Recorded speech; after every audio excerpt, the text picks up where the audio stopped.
Hi viewers, welcome to my channel. இன்றைக்கி நம்ம சேனலில் கேழ்வரகு மாவில் டேஸ்டியான ஹெல்த்தியான கலத்தப்பம் எப்படி செய்கிறதுன்னு பார்க்கலாம். ரொம்பவே டேஸ்ட்டாக இருக்குங்க. செய்கிறது ரொம்ப ரொம்ப ஈஸி. வாங்க எப்படி செய்கிறதுன்னு வீடியோக்குள்ளே பார்க்கலாம். ஃபஸ்ட்டு இந்த கலத்தப்பம் செய்கிறதுக்கு 1 கப் அளவு கேழ்வரகு மாவு எடுத்திருக்கேன். நீங்கள் வீட்டில் இருக்க டம்ளரில் கூட அளந்து எடுத்துக்கோங்க. இதோட அளவு ஒரு 200 கிராம் அளவு இருக்கும். இதை ஒரு மிக்ஸி ஜாருக்கு மாற்றிக்கலாம். நீங்கள் கடையில் வாங்கின மாவு, வீட்டில் அரைச்ச மாவு எதில் வேணாலும் எடுத்துக்கோங்க.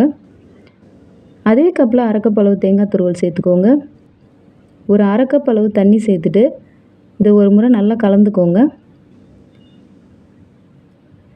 அடியில் இருக்க கேழ்வரகு மாவில் நல்லா மிக்ஸ் ஆகிற அளவுக்கு ஒரு முறை கலந்துக்கோங்க. ஏன்னா அரைக்கும் போது மாவு அப்படியே அடியில் தங்கிடும்.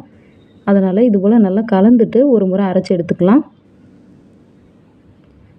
பாருங்கள், இதை நல்லா இது போல் மிக்ஸ் பண்ணியாச்சு. இப்போ நான் இதை அரைச்சி எடுத்துக்கிறேன். பாருங்கள், அரைச்சி எடுத்தாச்சு. இதை ஒரு மிக்சிங் பவுலுக்கு மாற்றிக்கோங்க. பாருங்கள், இது போல் மிக்சிங் பவுலுக்கு மாற்றின பிறகு இதோட கன்சிஸ்டன்சி இது போல் இருக்கும். இப்போது அதே மிக்ஸி ஜாரில் மறுபடியும் ஒரு 1/2 கப் அளவு தண்ணி சேர்த்து மிக்ஸி ஜாரை நல்லா அலசிட்டு சேர்த்துக்கோங்க. நீங்கள் பெரிய மிக்ஸி ஜாராக இருந்தால் மறுபடியும் 1/2 கப் அளவு தண்ணி சேர்த்து அரைச்சிட்டு சேர்த்துக்கோங்க.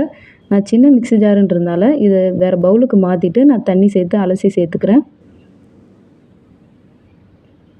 தண்ணி சேர்த்த பிறகு இதோட ஒரு 2 பிஞ்ச் அளவுக்கு சமையல் சோடா சேர்த்துக்கோங்க. அதாவது பேக்கிங் சோடா 2 பிஞ்ச் அளவு சேர்த்துக்கோங்க. வாசனைக்காக ஒரு 2 ஏலக்காவை நல்லா தட்டிட்டு சேர்த்துக்கிறேன். ஏலக்காய் பவுடர் இருந்தாலும் 1/4 டீஸ்பூன் சேர்த்துக்கோங்க. ஒரு பிஞ்ச் அளவு உப்பு சேர்த்துக்கோங்க. இனிப்பு நல்லா எடுத்து கொடுக்கும். இப்போ இதை கட்டி இல்லாமல் ஒரு முறை நல்லா கலந்துக்கோங்க. பாருங்கள், இதுபோல் கட்டி இல்லாமல் பொறுமையாக இதை நல்லா மிக்ஸ் பண்ணி எடுத்துக்கோங்க. பாருங்கள், மிக்ஸ் பண்ண பிறகு இதோட கன்சிஸ்டன்சி இது போல் இருக்கும். தண்ணியாக தான் இருக்கும். அடுத்து ஒரு கடாயில் ஒரு 3/4 கப் அளவுக்கு வெல்லம் சேர்த்துக்கோங்க. நீங்கள் வெல்லத்துக்கு பதிலாக நாட்டு சர்க்கரை, கருப்பட்டி, பனம் வெல்லம் எது வேணாலும் சேர்த்துக்கலாம். 1/2 கப்பு தண்ணி சேர்த்துட்டு கட்டி இல்லாமல் கரைச்சி எடுத்துக்கோங்க. பாருங்கள், கரைச்சி எடுத்த பிறகு ஸ்டவ் ஆஃப் பண்ணிவிட்டு இதை வெளியே எடுத்துகிட்டு டைரெக்டாக அதோட சேர்த்துக்கலாம். சூடாக இருக்கும்போதே சேர்த்துக்கோங்க. இது கண்டிப்பாக சூடாக இருக்கும்போது தான் சேர்க்கணும். இந்த மாதிரி சேர்க்கும்போது பாதி அளவு ராகி மாவு வெந்துடும். பாருங்கள், இப்போ இதை சேர்த்தாச்சு. ஒரு முறை நல்லா கலந்துக்கலாம். பாருங்கள், இதோட கன்சிஸ்டன்சி கலந்த பிறகு இது போல் இருக்கும். அடுத்து இதோட இன்னும் டேஸ்ட்டுக்காக ஒரு கடாயில் 1 டீஸ்பூன் நெய் சேர்த்துக்கோங்க. நெய் நல்லா உருகி வந்த பிறகு ஒரு 1/4 கப் அளவுக்கு பொடியாக நறுக்குன தேங்காய் சேர்த்துக்கோங்க. தேங்காய் நல்லா கலர் மாறி வர வரைக்கும் நல்லா மிதமான தீயில வறுத்துக்கோங்க. பாருங்கள், இந்த அளவுக்கு கலர் மாறி வந்திருக்கணும். இதோட ஒரு 1/4 கப் அளவுக்கு நல்லா பொடியாக நறுக்குன வாழைப்பழம் சேர்த்துக்கோங்க. நான் ஒரு முழு வாழைப்பழத்தை கட் பண்ணி சேர்த்துக்கிறேன். நீங்கள் எந்த வாழைப்பழம் வேணாலும் சேர்த்துக்கலாம்.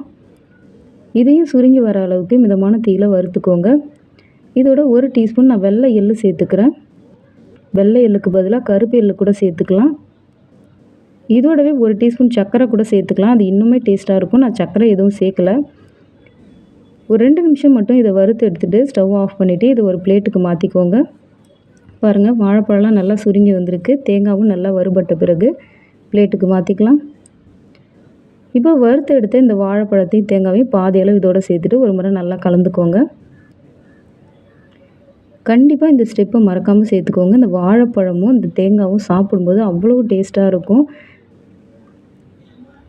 பாருங்கள், இதோட கன்சிஸ்டன்சி கொஞ்சம் தண்ணியாக தான் இருக்கும். இப்போ மாவு தயாராகிடுச்சு. ஸ்டவ் ஆன் பண்ணி ஒரு ஆப்பக்கடாயை சூடு பண்ணிக்கோங்க. 1 டீஸ்பூன் போல் நெய் சேர்த்துக்கோங்க. நெய் இது போல் தடவிக்கோங்க. நான் சட்னி குழிக்கரண்டியில் ஒரு 3 குழிக்கரண்டி அளவு இதில் சேர்த்துக்கிறேன். பெரிய குழிக்கரண்டியாக இருந்தால் ஒரு 1.5 குழிக்கரண்டி மட்டும் சேர்த்துக்கோங்க. ஸ்டவ்வை மிதமான தீயில வச்சுட்டு ஒரு 4 நிமிஷத்துக்கு வேக வச்சுக்கோங்க. இதுக்கு மேலே நம்ம வறுத்தெடுத்த தேங்காயும் வாழைப்பழத்தையும் கொஞ்சமாக சேர்த்துக்கலாம். மூடி போட்டு 4 நிமிஷத்துக்கு மிதமான தீயில வேக வச்சுக்கோங்க. ஹை ஃப்ளேமில் வச்சிங்கன்னா அடியில் கருகிடும், மேலே வேகாத மாதிரி இருக்கும். பாருங்கள், ஒரு 4 நிமிஷம் கழித்து பார்த்தீங்கன்னா கொஞ்சம் கூட மாவு தெரியாத அளவுக்கு நல்லா வெந்து வந்திருக்கும். இப்போ இதை வெளியே எடுத்துடலாம். நீங்கள் இரும்பு கடாயிலையும் செய்யலாம். ஆனால் இரும்பு கடாயில் செஞ்சிங்கன்னா கொஞ்சம் ஒட்டுற மாதிரி இருக்கும். பாருங்கள், எந்த அளவுக்கு சொலையாக வெந்து வந்திருக்குன்னு. சாப்பிட்றதுக்கும் அவ்வளோ சுவையாக இருக்கும், டேஸ்ட்டாகவும் இருக்கும். தேங்காய், வாழைப்பழம் எல்லாம் சேர்த்ததுனால ரொம்பவே ஆரோக்கியமான ஒரு ரெசிபி. கண்டிப்பாக வீட்டில் ட்ரை பண்ணி பாருங்கள். வீட்டில் ட்ரை பண்ணிவிட்டு கமெண்டில் எப்படி இருக்குன்னு சொல்லுங்கள். பாருங்கள், ரொம்பவே சாஃப்டாகவும் இருக்கும், டேஸ்ட்டாகவும் இருக்கும். நம்ம அரிசி மாவில் செய்கிற கலத்தப்பத்தை விட ரொம்பவே சுவையாக இருக்கும். வீடியோ யூஸ்ஃபுல்லாக இருந்தால் லைக் பண்ணுங்கள், சப்ஸ்கிரைப் பண்ணுங்கள். Bye friends.